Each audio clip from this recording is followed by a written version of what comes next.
হরে কৃষ্ণ।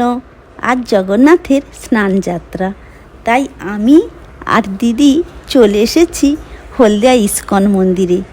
মন্দিরে ঢুকে ইনিকে প্রথম প্রণাম করে নিলাম। এখন দেখো তুলসী মন্দিরে সন্ধ্যা আরতি দিচ্ছে, ফুল নিবেদন করছে। এবার মন্দিরের চারপাশে সবাই প্রদক্ষিণ করছে। এখন দেখো রাধাকৃষ্ণের কাছে পর্দা সরিয়ে দিল, অপূর্ব দৃশ্য। এবার সন্ধ্যা আরতি হচ্ছে, তার সঙ্গে চামর দোলাচ্ছে আর পাখার বাতাস দিচ্ছে। এদিকে সবাই কচিকাচারা আরতির তাপ নিচ্ছে। প্রচুর লোকজন আসছে এখানে, শঙ্খ বাজাচ্ছে আর সবাই উলুধ্বনি দিচ্ছে, নাচছে। এখন সবাই হরিনামে বিভোর, অপূর্ব দৃশ্য। মন্দিরের দুপাশে এই ঠাকুরের ছবিগুলি অপূর্ব দেখতে।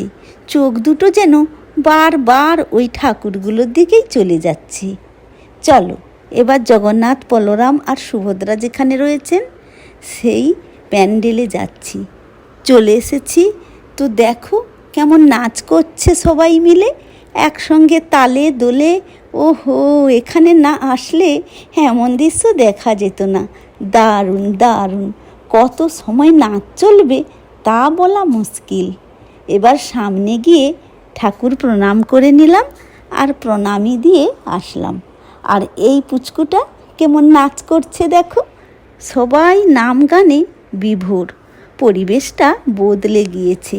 তারপর একটু নাচ করে নিলাম এক হাত তুলে, কারণ আর এক হাতে ফোন ধরা রয়েছে। দিদি পাশে নাচ করছে। এবার বাইরে বেরিয়ে এলাম, দেখি বিশাল লাইন পড়েছে খিচুড়ি প্রসাদ দেবে বলে। লাইনে দাঁড়ালাম, এখন প্রসাদ দেওয়া হচ্ছে। হরে কৃষ্ণ বলে খিচুড়ি নিলাম। সবার হাতে একটি করে প্রসাদের বাটি, দেখতে বেশ লেগেছে। দিদি সামনে হনহনিয়ে চলে যাচ্ছে। ও বাবা, আইসক্রিম কিনবে বলে আমাকে খাওয়াবে। এখন বাসে উঠে পড়েছি, একেবারে পেছনে সিট। বাস ছেড়ে দিয়েছে, দেখো বাস ভর্তি লোক। আজকে এই পর্যন্ত।